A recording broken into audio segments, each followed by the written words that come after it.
Cúbreme, abrázame y escóndeme bajo tus alas, oh Señor. Cúbreme, abrázame y escóndeme bajo tus alas, oh Señor. No me dejes ir, deja que sienta de tu gracia y de tu amor.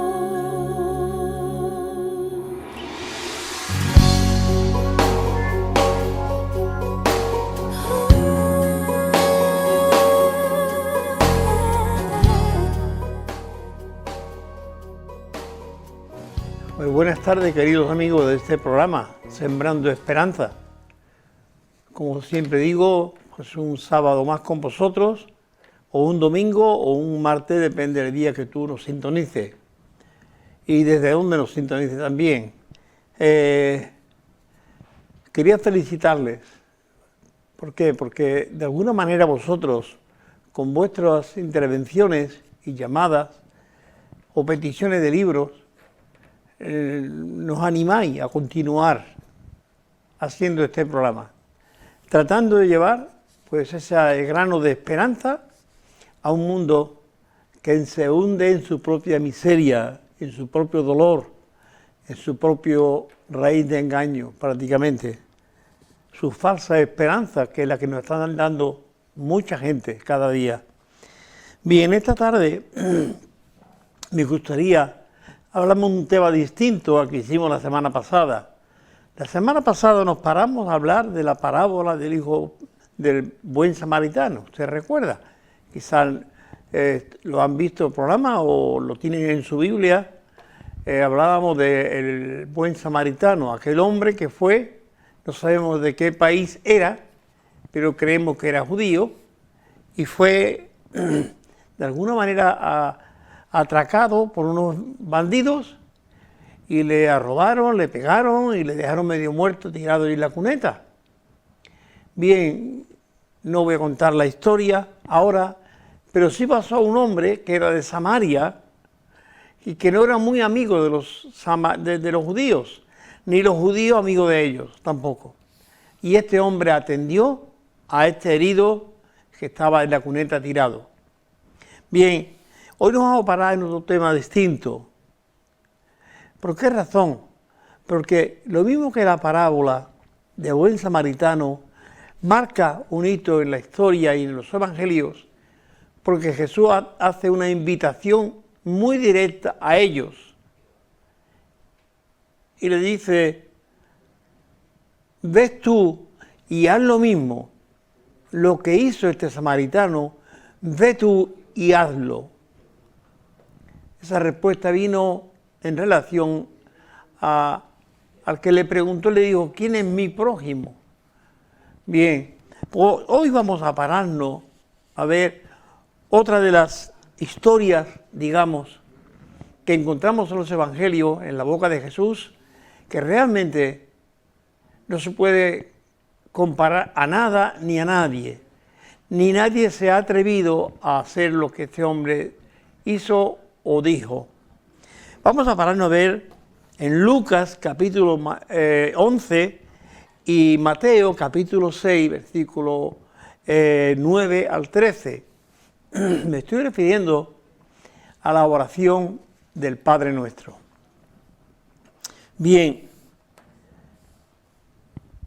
esta fue una petición que los apóstoles le hicieron a Jesús. Jesús, según el Evangelio que lo diga, pues en Mateo o Lucas y quizás Marcos,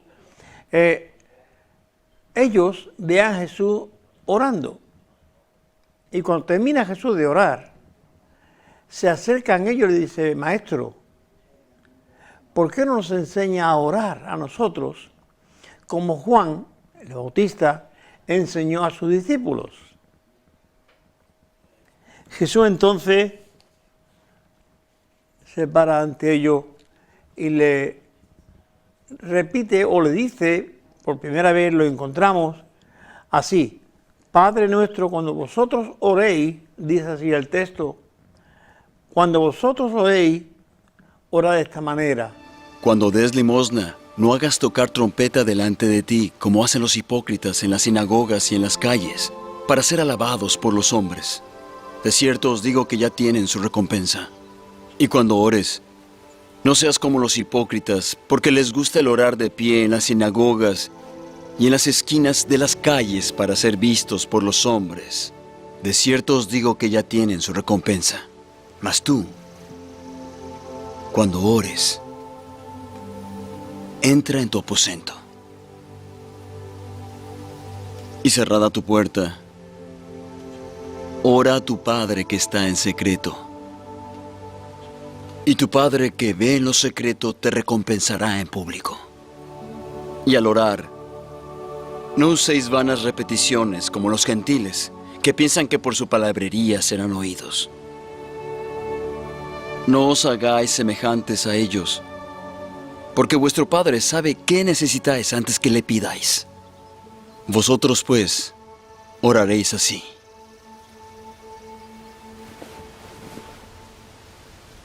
Padre nuestro, que estás en los cielos,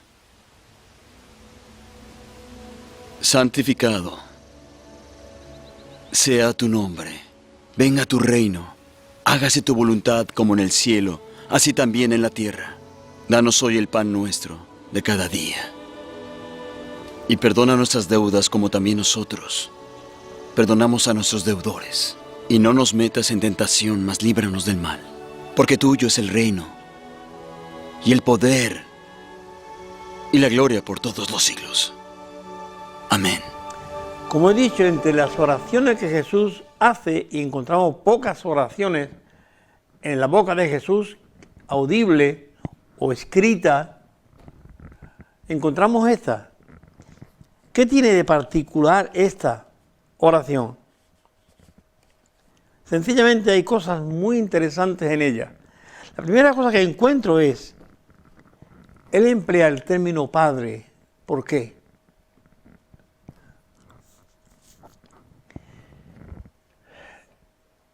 El pueblo de Israel hablaba de Padre Abraham. Abraham era el padre del pueblo de Israel. Y así ellos lo reconocían. Nuestro padre Abraham nos enseñó, nuestro padre Abraham nos dio. Y así sucesivamente encontramos esa expresión en los evangelios. Jesús quiere hablar otro tema, no distinto, pero sí quiere hablar no del pueblo de Israel, sino de la familia. Ahora, Abraham era el padre del pueblo. Dios, el Padre, es el Padre de la iglesia. Jesús, cuando dice Padre nuestro, está poniéndose al lado de los discípulos, diciendo, orando él a su Padre, como cuando yo oro a mi Padre. Sí, cuando yo oro a mi Padre, le digo Padre. Bien, en esta expresión, ¿qué encontramos con la expresión de Padre? Padre es un término, y madre es un término muy usado y que ambos conlleva casi los mismos detalles. Padre era un término común que expresa afecto, seguridad, confianza, también una relación cercana de intimidad de un padre con sus hijos y se puede encontrar ahí también esa confianza del niño pequeño que se acerca a su padre, físico me refiero, creyendo que el padre pues es todo para él. Y efectivamente así es. Para un niño pequeño, su padre es todo. Es su protector, es el que lo cuida, el que lo alimenta, el que lo lleva, lo trae.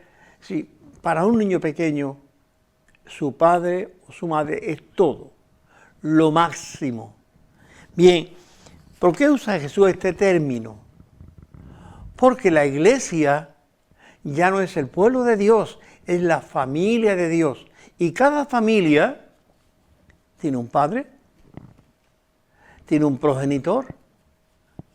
No hay una familia que no haya un padre o un progenitor de ahí delante, que es el que los cuida, los lleva, los trae, los mantiene. De ahí que cuando el pueblo de Israel hablaba con Jesús, hablaba de Padre Abraham, porque era el progenitor de todo el pueblo de Israel. Ahora, ¿quién es el progenitor de la iglesia? No es el pueblo de Israel, no es el pueblo de Israel, no es la Jerusalén, estamos hablando de la iglesia, sin nombre ni apellido. La iglesia que Jesús compró, fundó, rescató, como diríamos en los términos bíblicos, para la gloria de Dios el Padre. ¿Recuerdan una oración de Jesús? Muy interesante. Si tienen la Biblia a mano, pueden verla. Juan 17. En Juan 17, Jesús se dirige al Padre, dice: Padre, he acabado la obra que me diste que hiciese. ¿Cuál era la obra? Sino la de redimir las almas o dar el medio o la herramienta para que la gente crean, se arrepienta y forme la iglesia. La iglesia la forma todos los que son redimidos por la sangre de Jesús, todos aquellos que han creído en Jesús. Bien.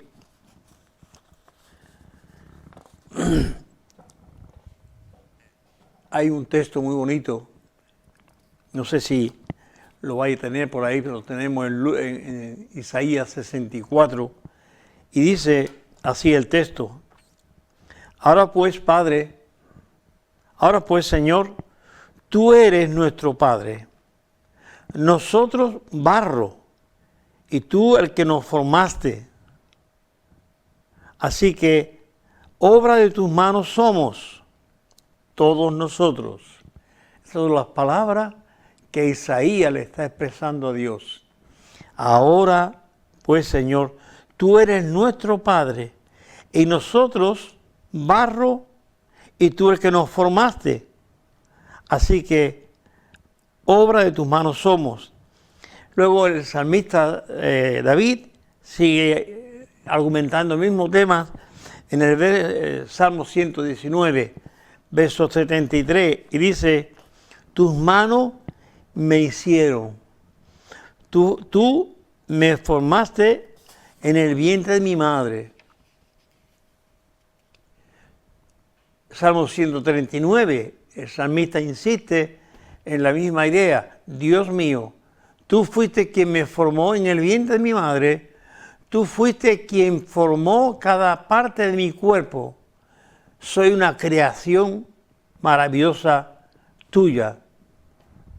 Por eso te doy gracias, dice el salmista. Bien, es interesante considerar esto. Ya el salmista, y se está usando una ilustración muy clara que todo el mundo conocía.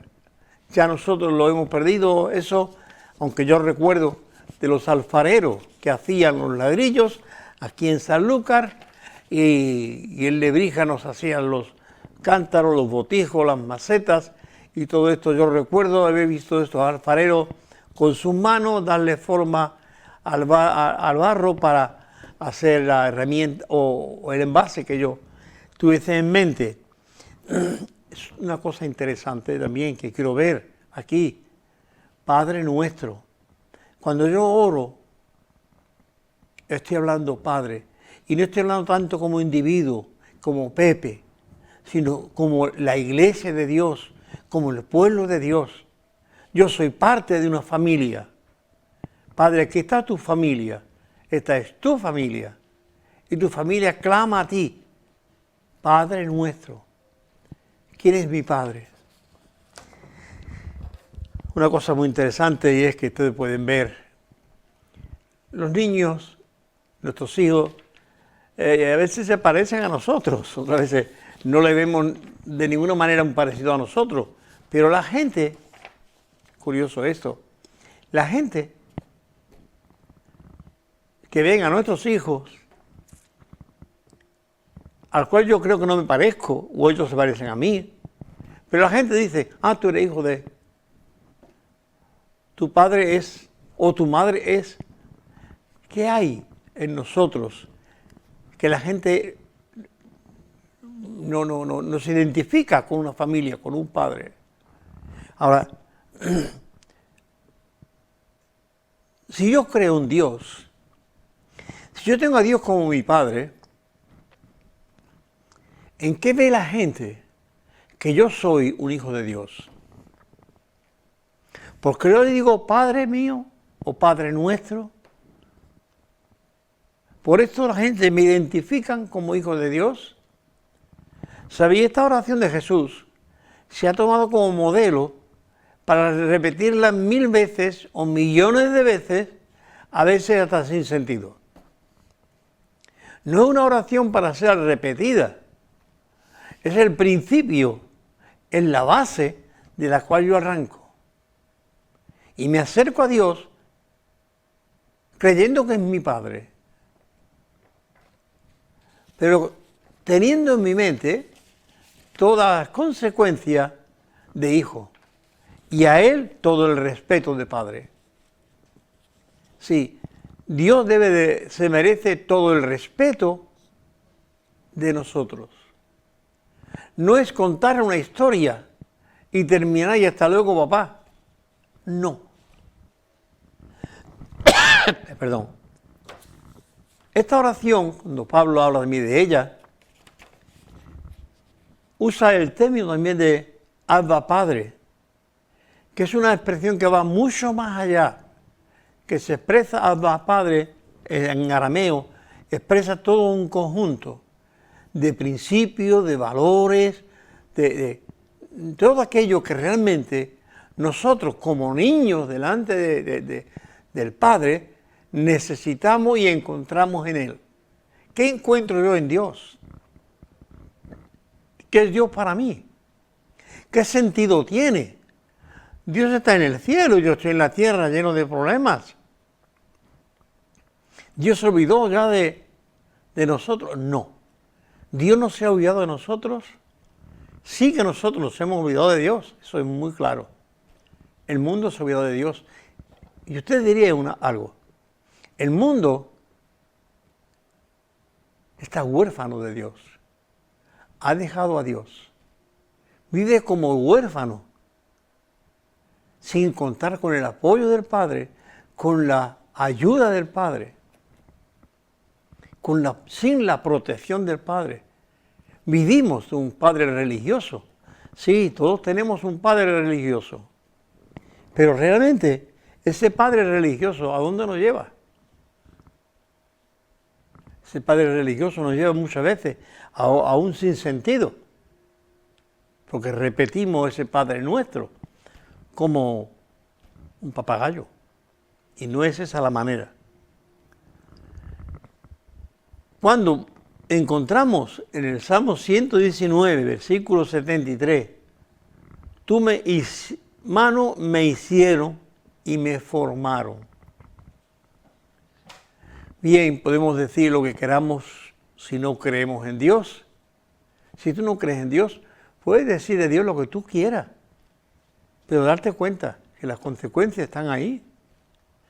Dios es, aunque tú no lo quieras creer, tu hacedor, tu creador, el que te formó, como dice el Salmo, el que me formó en el vientre de mi madre. Otra expresión de David, tú formaste mis entrañas.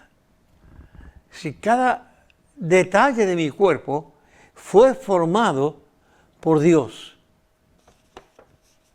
por una sabiduría muy superior a la de mis padres físicos. Me dieron un ADN de Dios, aunque tengo el de mis padres físicos. Pero yo tengo en mi corazón un sentir de buscar a Dios, de buscar a ese que me creó, a ese que me dio un sentir. Seguimos viendo al Padre Nuestro.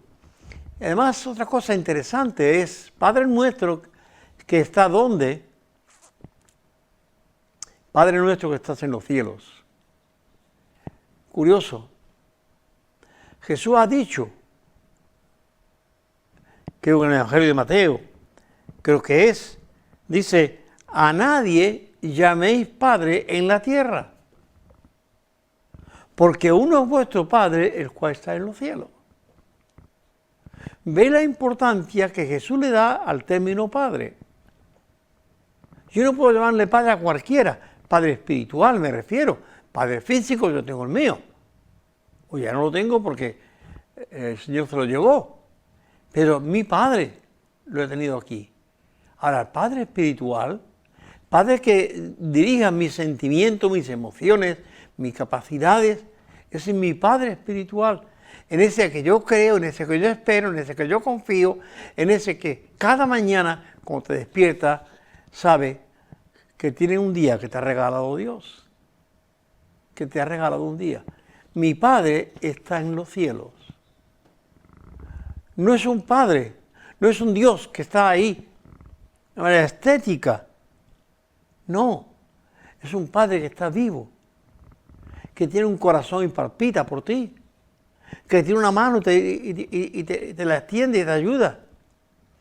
Dios no es una idea, Dios no es una filosofía, Dios es una creencia que tú experimentas día a día si crees en Él. Si no crees en Dios, pasará olímpicamente, pero traerá sus consecuencias. Si te olvidas de Dios, traerá sus consecuencias y tú lo vas a experimentar. Si no tiene a Dios en cuenta, ¿verdad? Bien, cuando nos criamos en un hogar donde el padre o la madre o los dos se llevan en bien y tienen un buen matrimonio, buenos padres, de verdad que aprendemos de ellos. ¿Qué hemos aprendido de ellos? ¿Qué aprendimos de nuestros padres? ¿Qué recordamos de nuestros padres? Si es que ya no están. ¿Te acuerdas de ellos? ¿De aquellos detalles que tuvieron contigo? ¿De aquellas cosas buenas? Bien, pues cuando tú te acuerdes de Dios, piensa que Dios te ha dado lo que tú eres. Y por eso tiene derecho a decirle Padre nuestro o Padre mío.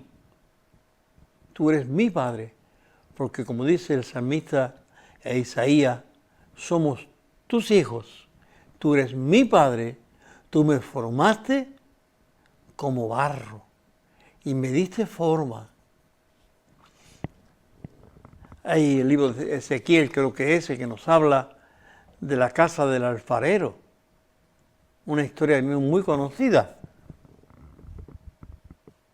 Hoy el alfarero se ve ya en algunos programas de YouTube y poco más. El alfarero trabajando su barro y haciendo sus macetas, sus búcaros o sus otros utensilios. Pero fíjate, el esmero y el cuidado que pone. En cada uno de ellos, el alfarero ha puesto algo muy suyo. Él tiene su forma de hacer la maceta. Yo recuerdo, lo digo porque tengo que contarlo, ya no soy ningún niño, conozco muchas cosas que quizás muchos de vosotros no conocéis. Yo recuerdo una fábrica de macetas de barro. Íbamos a comprar macetas. Yo me dediqué un tiempo también a sembrar flores y venderlas cuando yo era muy joven. Y yo iba a un pueblo aquí de Cádiz a comprar macetas.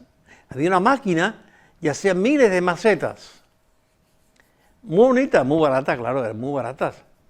Pero en Lebrija encontrábamos hombres que con la rueda y dándole movimiento con sus pies y sus manos, hacía macetas.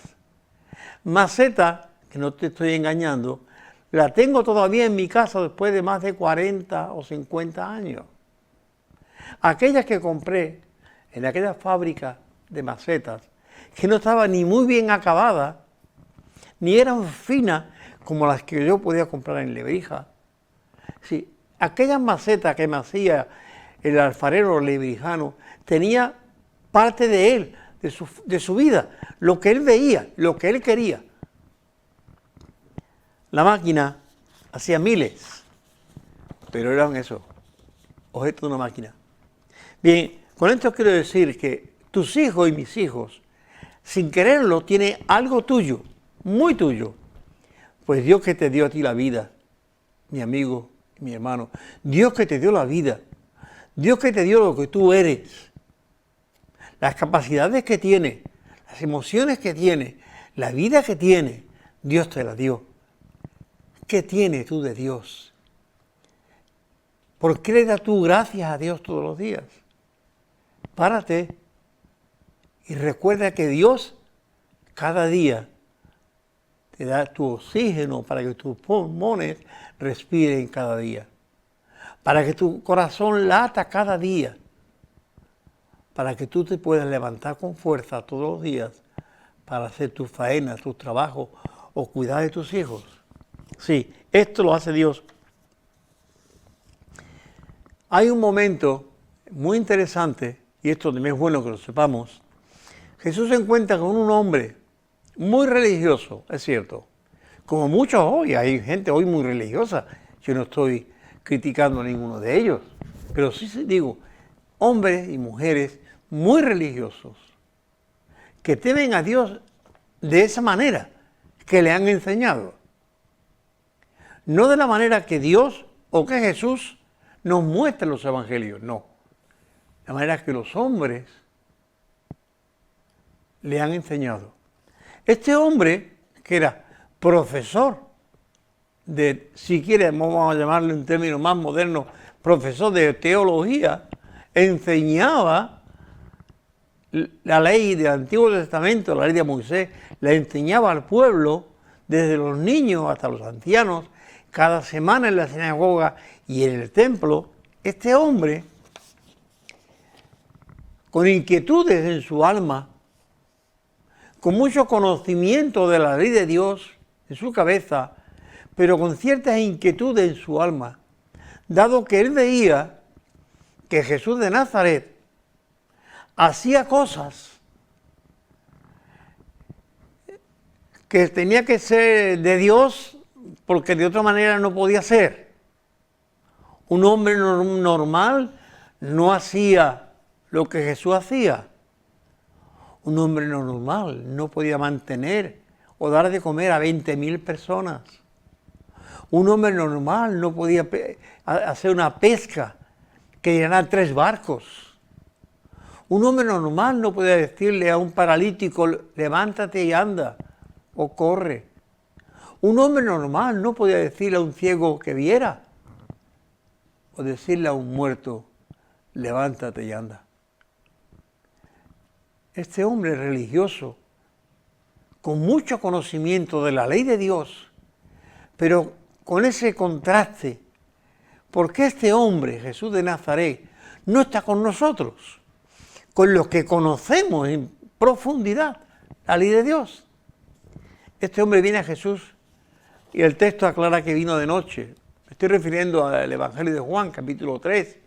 Este hombre se llamaba Nicodemos, para más detalles. Y viene a Jesús y le dice, Maestro, sabemos que tú vienes de parte de Dios, porque nadie hace las cosas que tú haces, si no está Dios con él. Así que Dios está contigo, ¿por qué tú no estás con nosotros? Que conocemos la ley, que la enseñamos toda la semana en la sinagoga y en el templo. ¿Por qué tú no estás con nosotros? Jesús interrumpe a Nicodemo y le dice, Nicodemo, te es necesario nacer de nuevo. Nicodemo, tú tienes que nacer de nuevo, porque de lo contrario, tú nunca verás la gloria o el reino de Dios. Nicodemo se queda un poco parado. A mí, que soy maestro de Israel, A mí que he enseñado a cientos de judíos la ley judía, los caminos hacia Jehová. Tú me dices a mí que yo no voy a ver el reino de Dios. Si tú no naces de nuevo, tú no puedes ver el reino de Dios. ¿A qué viene esto? Esta declaración. Evangelio de Juan, capítulo 3, versículo 3. Nicodemo, habituado a tener la ley delante de él todos los días, a enseñarla todos los días, desde los colegios, vamos a llamarla la universidad si quiere. Y Jesús le dice, mira, Nicodemo, dejemos todo eso. Tú tienes que nacer de nuevo. Bien, cuando yo formé parte de la familia de mi padre, fue después de un nacimiento. Yo nací y después de nacer mis padres fueron a juzgado y me apuntaron y me reconocieron como hijo suyo. Qué bueno. A partir de ahí yo fui hijo de Manuel y de Elena. Antes no podía apuntarme. Pero después que nací, bien, ¿qué quiero decir con esto? Si tú no naces de nuevo, el creer en Jesús, el creer en Dios, va mucho más allá de pertenecer a un pueblo. Con toda su cultura, con toda su historia, con toda su gracia o desgracia, no. Tú, desde que crees en Dios, desde que tú le entregas a Jesús tu corazón, tu voluntad, tu alma, tus pecados, desde ese día tú perteneces a ese pueblo de Dios que es llamada la iglesia. Desde ese día tú eres un hijo de Dios. El evangelista Juan en su capítulo 1, versículo creo que 11, 12, dice, a todos los que le recibieron, a todos los de su pueblo de Israel, que recibieron a Jesús en su vida, les dio el derecho de ser llamados hijos de Dios. Tú vienes a ser un hijo de Dios, no una criatura de Dios, no, un hijo de Dios. Eres una criatura de Dios, pero eres un hijo de Dios. Ahora que le has creído y que le has aceptado, y Él ha pedido que te limpie y te perdone. A partir de ahí, tú vienes a ser un hijo de Dios. Y es interesante, estaba pensando, hay obras de arte del pasado, algunas por ahí, que han sido identificadas y han encontrado, digamos, el artista que la pintó, por el estilo, la forma, el material que ha usado. No tiene el cuadro la firma del maestro, pero sí hay técnica y técnico que le han reconocido, aunque no tenga la firma. Tú tienes, sí, tú tienes y yo tengo la firma de Dios. Tú eres criatura de Dios y además ahora que has creído en Él, eres hijo de Dios. Antes era una criatura de Dios que pertenece a ese pueblo, que tiene su historia, su cultura, su forma, sus costumbres, pero que tenía un Dios muerto, porque no hacía nada, ni contaba para nada. Dios quiere que tú seas su hijo, y no simplemente una criatura de Él. Cristo, cuando estaba en la cruz, estaba orando por ti. Una cosita más, y vamos a ir terminando. Dios quiere no que tú seas uno que cumple todos los mandamientos, porque nunca los cumplirá. Estate seguro de ello, nunca cumplirá todos los mandamientos. Puede cumplir 3, 4, 5, pero esto es un bloque, es un paquete. O cumplimos los 10 o no cumplimos ninguno. Ahora, es curioso, Dios quiere tener una relación contigo. Es verdad que como hijos de mi padre físico, nunca cumplí con él en todos los sentidos. Quizás le fallé muchas veces, quizás... Bueno, errores cometimos todos y yo el primero. Pero nunca mi padre entendió que yo no era su hijo. Por muchos errores que yo cometiera, siempre me reconoció y me amó y me quiso como su hijo. Bien, Dios quiere tener una relación personal contigo. Dios no quiere tener a un hijo que se limita a cumplir los mandamientos de su padre. No, Dios quiere un hijo con un corazón que obedezca, un corazón que quiera. Y hay una pequeña historia que Jesús nos contó, muy cortita. Y él dice, un padre le dijo a un hijo, hijo, necesito que vayas al campo, me haga esto, esto y esto y esto. Y le dijo el hijo, sí papá, yo voy ahí. Vale, y se fue. Detrás llegó el otro y le dijo el padre, hijo, mira, necesito que vayas al campo y me haga esto, esto y esto.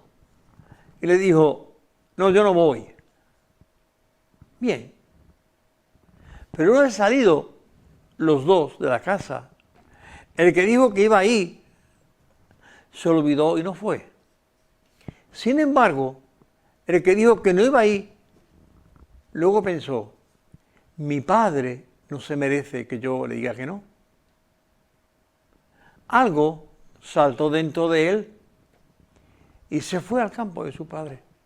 E hizo aquello que dijo que no iba a hacer, pero lo hizo.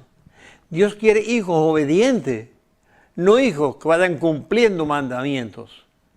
Hijos obedientes, que le amen, que le sirvan, que le obedezcan, que le honren con sus palabras, con sus hechos.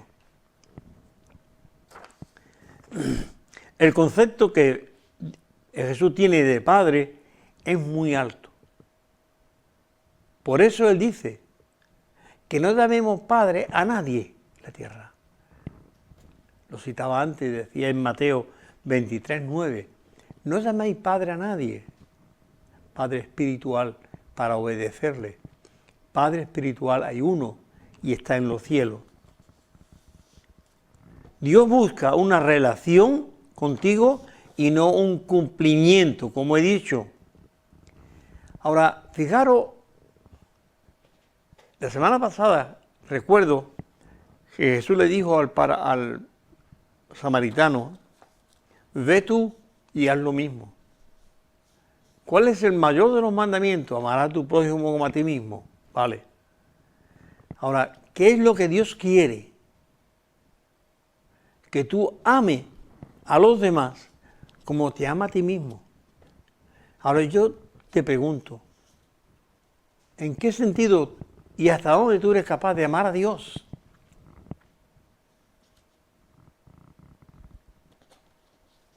¿Hasta qué punto tú estás dispuesto a amar a Dios? Dios no tuvo límite para amarte. Dios no tiene límite para amarme. Dios no tiene límite para amar al más malo de los pecadores. San Pablo dijo que era el mayor de todos los pecadores. Y con todo y con eso, Jesús le amó, le salvó y le puso en el ministerio para llevar el Evangelio a lo que era quizá entonces casi el mundo conocido. El mayor de los pecadores es el que Dios usó. Dios te ama de una manera muy especial. El concepto que Jesús tiene de Padre está muy alto. Porque estamos hablando del Dios del cielo. No estamos hablando de los padres que tenemos en la tierra, que todos cometimos errores. Todos cometemos muchos errores. Pero yo tengo un Dios en el cielo, al cual con toda la confianza me puedo acercar. Con esa confianza que yo tenía cuando tenía 6, 7 años, 5, y me acercaba a mi Padre. Creyendo que mi Padre me lo iba a solucionar todo. Solucionaba lo que podían solucionar. Pero el Dios que tengo en el cielo, el Padre que tengo en el cielo, me soluciona todos mis problemas. si es su voluntad. Vamos a ir terminando. Padre nuestro que estás en los cielos. Cuando yo me pongo a hacer esta oración, ¿a quién tengo en mente? ¿Hacia dónde dirijo mi mirada? ¿Hacia dónde dirijo mis sentimientos, mis emociones o mi alma? ¿A dónde? Al cielo. Pues sencillamente el cielo es el que estamos viendo ahí, esas nubes o sin nubes. Pero miramos hacia allá y hablamos con Él. Padre mío que está en el cielo. Y sigue diciendo, santificado sea tu nombre. Queremos santificar el nombre de Dios en mi vida. ¿Cómo yo puedo santificar el nombre de Dios en mi vida si Dios no me santifica a mí? Cuando yo le pido perdón a Dios, Dios me perdona y me santifica. Y ahora yo digo, Padre, santificado sea tu nombre. Tú me has santificado, tú me has dado perdón, tú me has dado lo que yo nunca pude tener ni conseguir, la vida eterna. Lo que le dijo a Nicodemo, si tú no naces de nuevo, Nicodemo, tú no vas a ver el reino de Dios. Jesús dice, si tú crees en Jesús y le aceptas en tu vida como tu Salvador, tú verás el reino de Dios.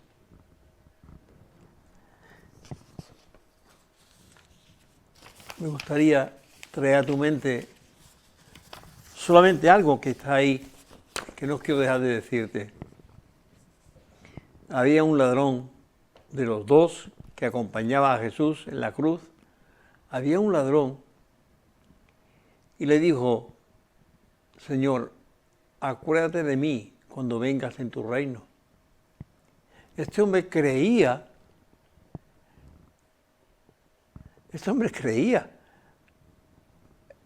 en que este hombre que estaba a su lado, que estaba muriendo como él y que le quedaba, pues las horas de vida que le quedaban a los dos, él ve en este hombre algo mucho más que un moribundo.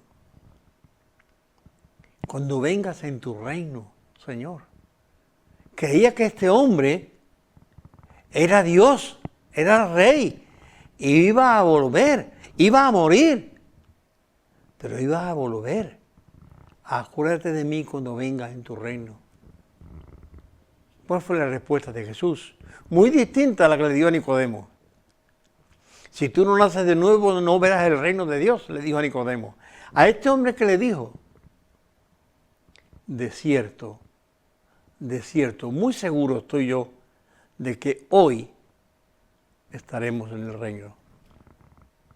De cierto te digo que hoy estarás conmigo en el reino de mi Padre.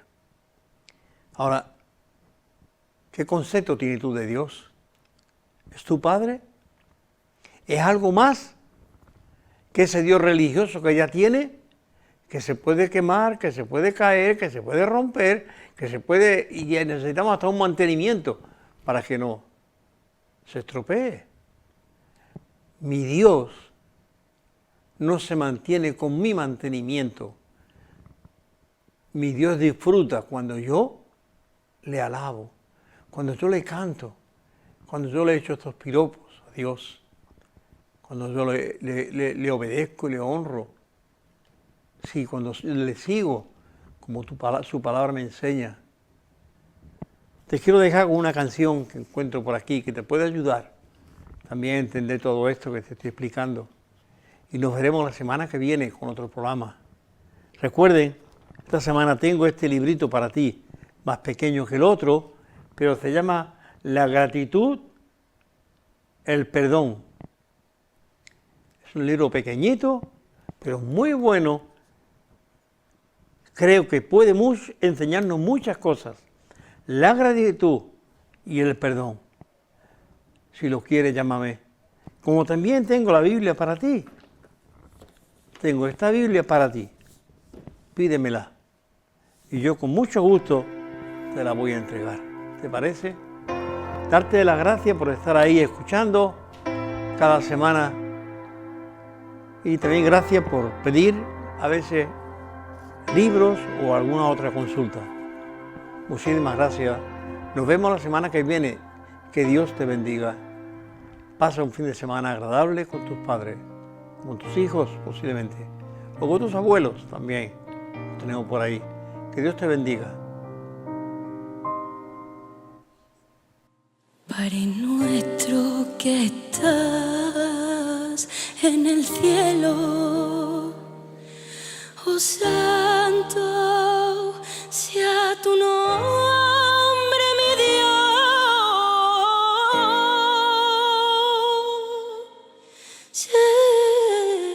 celestial, y que venga a nosotros tu reino y se haga por siempre tu gran voluntad, tu gran voluntad, y que venga a nosotros tu reino y se haga por siempre tu gran voluntad. Danos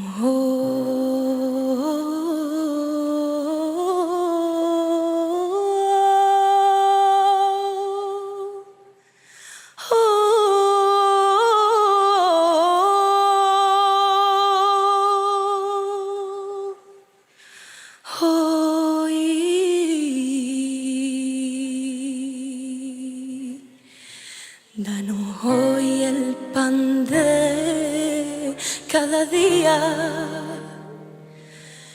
y nuestra ofensa perdona.